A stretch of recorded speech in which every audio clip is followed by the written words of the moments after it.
ఈ ఉదయమున నీవు ఎవ్వరినీ కలుసుకొనక ముందు ప్రభువును కలుసుకో. నీవు ఎవ్వరినీ చూడకముందు ప్రభువును చూడు.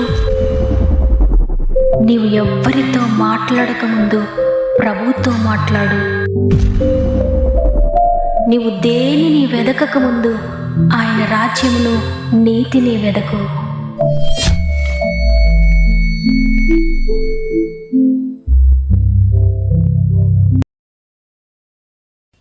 Praise the lord. ఈ ఉదయకాలమున గాడ్ ఫస్ట్ అనే వాగ్దాన కార్యక్రమానికి మిమ్మల్ని అందరినీ ప్రేమపూర్వకంగా ఆహ్వానిస్తూ ప్రభువును రక్షకుడైన యేసుక్రీస్తు వారి అతి పవిత్రమైన నామములో మీ అందరికీ నా యొక్క ప్రత్యేకమైన శుభములు తెలియజేస్తున్నాను. ప్రియ దేవుని బిడ్డలారా, మీరందరూ ఎలా ఉన్నారు? బాగున్నారు కదా? ఉదయాన్నే దేవుని వాక్యం వినడం, ప్రార్థించడం, ఆయన మాట తీసుకొని దినాన్ని ప్రారంభించడం ఎంతో ఆశీర్వాదకరం. దేవుని వాక్కు సామాన్యమైనది కాదు. ప్రియ దేవుని బిడ్డలారా, ప్రతిరోజు మీరు వింటున్న మాటలు దేవుని మాటలు కాబట్టి ఎంత మాత్రం అలక్ష్యం చేయొద్దు. తప్పకుండా ప్రతిరోజు వినండి. దేవుని మాట మిమ్మల్ని బలపరుస్తుంది. దేవుడిస్తున్న మాట కాబట్టి తప్పకుండా నెరవేరుస్తాడు. నెరవేర్చడానికి ఆయన సమర్థుడు. మీరు ఏ కష్టంలో ఉన్నారో, ఏ బాధలో ఉన్నారో, ఏ వేదన మీ హృదయంలో ఉందో, మీ బాధ అంతా ఆయనకు తెలుసు. మీ కన్నీటి పరిస్థితులు ఆయనకు తెలుసు. అందుకే ప్రతిరోజు మీతో మాట్లాడుతున్నారు మానక. కాబట్టి ఆయన మాట తీసుకోండి, గట్టిగా పట్టుకోండి, ప్రార్థన ద్వారా దానిని రిసీవ్ చేసుకోండి. దేవుని వాగ్దానాలన్నీ కూడా మీ జీవితంలో నెరవేర్చబడబోతున్నాయి. అదేవిధంగా మీకు ఏ ప్రేయర్ రిక్వెస్ట్ ఉన్నా తప్పకుండా కామెంట్ రూపంలో నాకు తెలియచేయండి, లేక ఈ నెంబర్కి వాట్సాప్ ద్వారా నాకు తెలియచేయండి. మీ అందరి కొరకు మేము ప్రార్థిస్తున్నాం. నా ప్రార్థనపై ఎంత మాత్రం ఆశ పెట్టుకోవద్దు, దేవునిపై మాత్రం ఆశ పెట్టుకోండి. ఆయన డైరెక్ట్గా మీతో మాట్లాడతారు. మీరు ప్రార్థిస్తే మీకు డైరెక్ట్గా జవాబిస్తారు. మీ జీవితంలో అద్భుతాలు జరిగిస్తారు. సమస్త మహిమ ఘనత ప్రభావములు దేవునికి చెల్లును గాక. ఈరోజు దేవుడు మనకు అనుగ్రహిస్తున్న శ్రేష్టమైన వాగ్దానం చదువుకుందాం. యెషయా గ్రంథము 49వ అధ్యాయము 15వ వచనము. స్త్రీ తన గర్భమును పుట్టిన బిడ్డను కరుణింపకుండా తన చంటి పిల్లను మరచునా? వారైనా మరచుదురు, కానీ నేను నిన్ను మరువను. ఆమేన్. ప్రభు ఈరోజు మనకు తెలియజేస్తున్నారు, నేను నిన్ను మరిచిపోలేదు, ఎప్పటికీ నిన్ను మరిచిపోను. నీవు నా జ్ఞాపకంలో ఉన్నావు.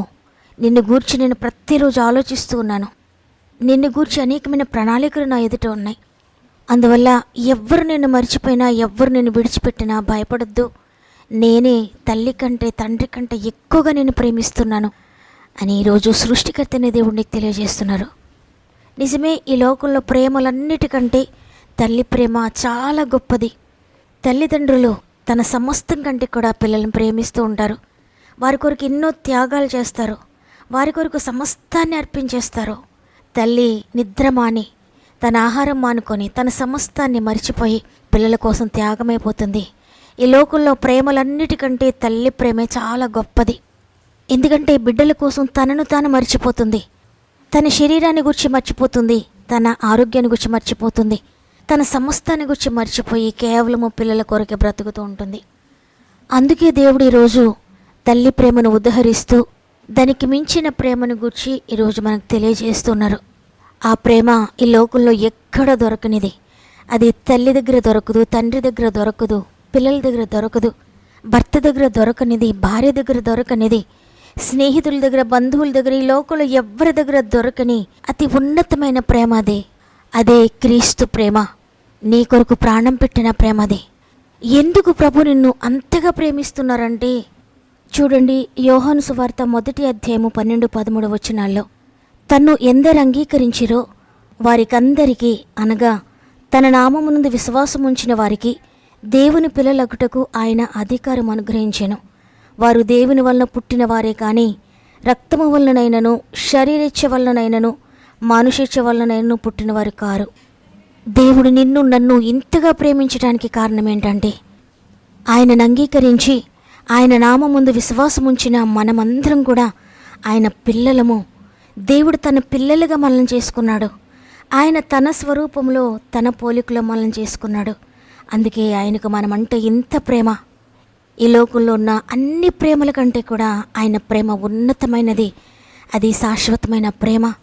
ఈరోజు ఒకవేళ నీవు ఎవరి ప్రేమ నేను పొందుకోలేదు, నా తల్లి నన్ను విడిచిపెట్టింది, నా తండ్రి నన్ను విడిచిపెట్టారు, నా బిడ్డలు నన్ను విడిచిపెట్టారు, లేక నా భర్తకు దూరమయ్యాను, భార్యకు దూరమయ్యాను, ఈ లోకంలో ఎవ్వరి ప్రేమకు నేను నోచుకోలేదు, అందరి చేత ద్వేషించబడ్డానని బాధపడుతున్నారా? బాధపడొద్దు. ఎందుకంటే నిన్ను ప్రభువు ఎంతో ఎక్కువగా ప్రేమిస్తున్నారు. నీవెన్నిసార్లు ఆయన విడిచిపెట్టినా, ఎన్నిసార్లు ఆయన మర్చిపోయినా మరలా నిన్ను ఆయన ఆకర్షించుకుంటున్నారు. ఏదో ఒక కళ ద్వారా, ఏదో ఒక వాక్యం ద్వారా దేవుడు మరలా నిన్ను దర్శిస్తున్నాడు. నేనున్నాను, భయపడొద్దనే ఒక నిరీక్షణ మరలా నీకు కల్పిస్తున్నారు. ఎందుకంటే నీవు ఆయన బిడ్డవు కాబట్టి. అందువల్ల ఎవరో నన్ను విడిచిపెట్టారని, ఎవరో నన్ను మర్చిపోయారని, వారు పట్టించుకోవడం లేదు, వారు ఫోన్ చేయడం లేదని ఎంత మాత్రం బాధపడొద్దు, భయపడొద్దు. ఆయన నామం ముందు విశ్వాసం ఉంచినట్లయితే నీవు దేవుని కుమారుడవు, దేవుని కుమార్తెవు. ఆయన నీకు అధికారం ఇచ్చాడు ఆయన కుమారుడుగా, కుమార్తెగా ఉండడానికి.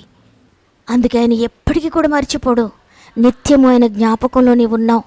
అందుకే ఆయన అంటున్నారు యెషయా 44:21 నేను నిన్ను మర్చిపోజాలను అని.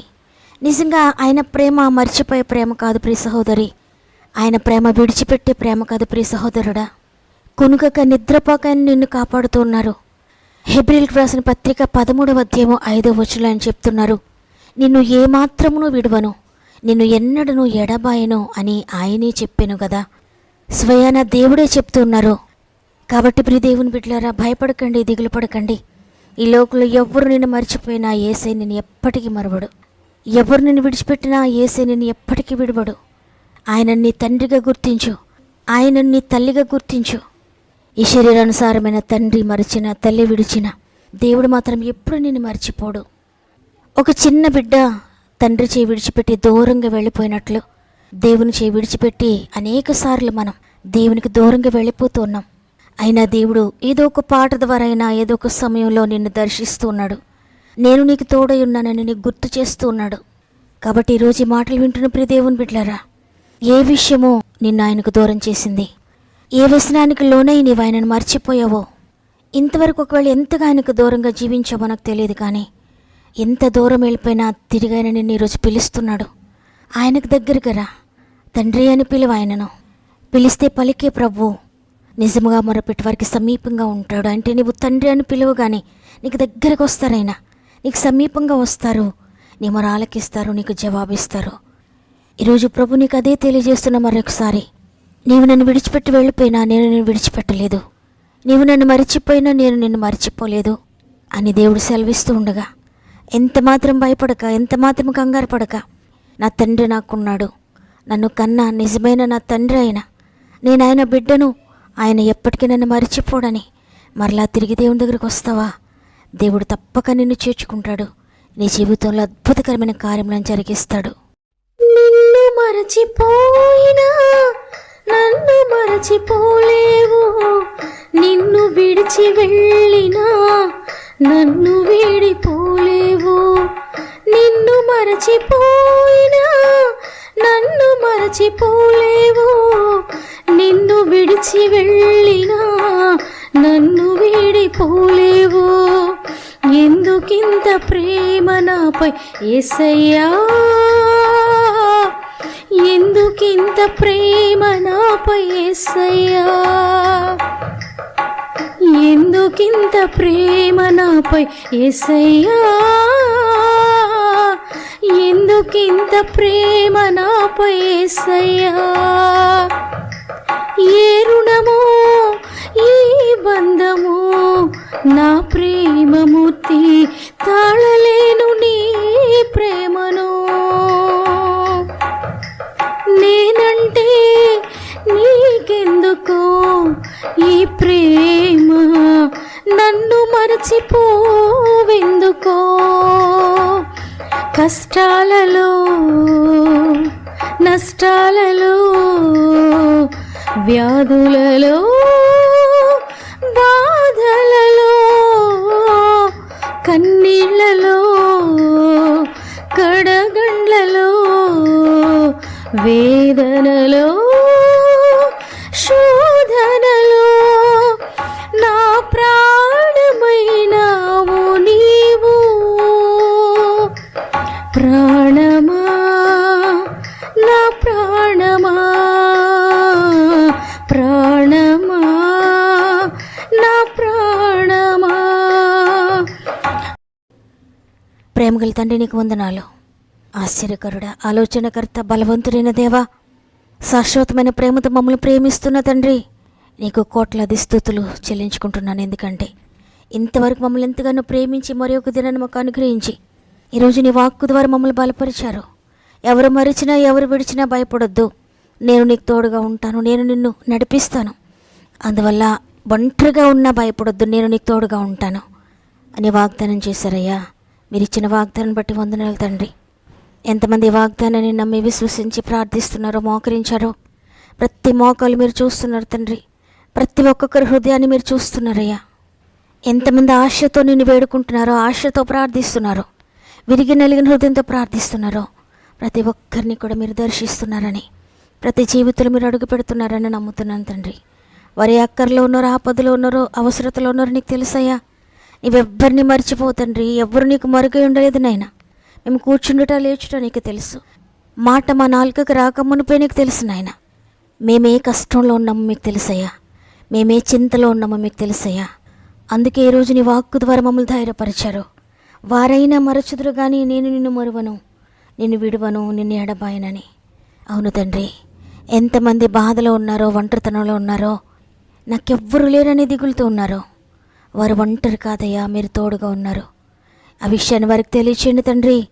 వారి హృదయంలో గొప్ప ధైర్యాన్ని పుట్టించండి నాయన. ప్రతి ఒక్కరికి తోడు ఉండండి, ప్రతి సమయంలో తోడు ఉండండి, ప్రతి స్థలంలో తోడు ఉండండి. వారు ఒంటరిగా ఉన్న మీరు తోడుగా ఉండండి, అందరి మధ్యలో ఉన్న మీరు తోడుగా ఉండండి, ఎవరు లేని స్థితిలో ఉన్న మీరు తోడుగా ఉండండి తండ్రి. ఈ భయంకరమైన దినాల్లో మీరు మాత్రమే మాకు సహాయమయ్యా, మీరు మాత్రమే మాకు తోడు తండ్రి. మరి ముఖ్యంగా ఎంతమంది అయితే వారి ప్రార్థన అవసరత మాకు తెలియజేస్తున్నారో అందరినీ జ్ఞాపకం చేసుకోండి తండ్రి. ఒక్కొక్కరిని ఒక్కొక్క పేరును మీరు జ్ఞాపకం చేసుకోండి.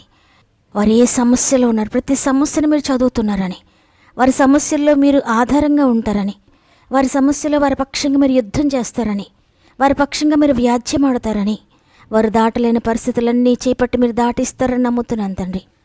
ఆత్మీయంగా లేవనెత్తండి, ఆర్థిక విషయాల్లో లేవనెత్తండి, అప్పుల నుండి లేవనెత్తండి, అనారోగ్యాలతో పడిన వారిని లేవనెత్తండి, ఒంటరితనంలో ఉన్న వారికి మీరు తోడుగా ఉండండి, కుటుంబ సమస్యలు ఉండి లేవనెత్తండి అయ్యా. అనేక సంవత్సరాలుగా భరిస్తున్న కోర్టు కేసెస్ నుండి విడుదల దయచేయండి, న్యాయం జరిగించండి అయ్యా. ఉద్యోగాలు లేని వారికి ఉద్యోగాలు దయచేయండి తండ్రి. ఉద్యోగాల్లో సమస్యలు ఉన్న వారిని విడిపించండి, ప్రమోషన్స్ దయచేయండి, ట్రాన్స్ఫర్ దయచేయండి, వ్యాపారాలను దీవించండి, చేతి పనులను దీవించండి. ఎగ్జామ్స్ రాసిన బిడ్డలందరికీ తోడే ఉండండి. స్వంత గృహాలు లేని బిడ్డలకు చక్కటి స్వంత గృహాలు దయచేయండి. వ్యవసాయాలను అభివృద్ధి చేయండి తండ్రి. నష్టపోకుండా నేను అగ్ని కంచి వేయండి. పాడి పంటలను దీవించండి అయ్యా. పరిచయం చేసిన బిడ్డలందరికీ తోడు ఉండండి తండ్రి. నీ ఆత్మచేత నడిపించండి. ఇంటర్వ్యూస్కి వెళ్తుంటే మీరు తోడుగా ఉండండి. ఎవరైనా హాస్పిటల్కి వెళ్తుంటే అన్ని నార్మల్ రిపోర్ట్స్ దయచేయండి. వివాహాల కొరకు ఎదురు చూసిన బిడ్డల జీవితంలో అద్భుతాలు చేయండి తండ్రి. గర్భఫలం కొరకు ఎదురు చూసిన బిడ్డల జీవితంలో అద్భుతం చేయండి తండ్రి. ఈరోజు పుట్టిన రోజులు, పెండ్లి రోజులు జరుపుకున్న వారందరినీ చేతులకు అప్పగిస్తున్నాను. ఈ సంవత్సరం అంతా తోడుగా ఉండండి. గర్భంతోని బిడ్డలను కొన్ని చేతులు పెడుతున్నాను తండ్రి. 9 నెలలు మీరు తోడుగా ఉండండి. ఇది మనం ప్రారంభిస్తూ ఉండగా ఈ రోజంతా మాత్రం మీ కుటుంబానికి తోడుగా ఉండి, వారు వెళ్ళే ప్రతి స్థలంలో మీరు ఉండి, వారు చేసే ప్రతి పనిలో మీరు తోడుగా ఉండి నడిపిస్తారని యేసయ్య పరిశుద్ధమైన నామములో అడిగి వేడుకుంటున్నాను తండ్రి. ఆమెన్. ఒంటరితనంలో ఉండి దిగులుతో ఉన్న ప్రియ చెల్లి, ప్రియ తమ్ముడు, దేవుడు అద్భుతమైన వాగ్దాన్ని రోజు ఇచ్చారు నీ కొరకు. తల్లి విడిచిందా, తండ్రి విడిచారా, ఆయన భయపడొద్దు, నేను నీకు తోడుగా ఉన్నానని. కాబట్టి ఎంత మాత్రం భయపడొద్దు, దేవుడు నీకు తోడుగా ఉన్నారు. ఈ వాగ్దానం ద్వారా నేను బలపరచబడ్డాను అన్నట్లయితే ఆమెనని చెప్పండి. మీకు అనుకూలమైతే తప్పక షేర్ చేయండి, లైక్ చేయడం మర్చిపోకండి. దేవుడు మిమ్మల్ని, మీ కుటుంబాలను అత్యధికంగా ఆశీర్వదించి దీవించునుగాక. దేవుని చిత్తమైతే తిరిగి రేపు అందరం కలిసి ఆయనను స్తుతిందాం. అంతవరకు ప్రభు మీకు, మీ కుటుంబాలకు తోడేండి నడిపించునుగాక. God bless you.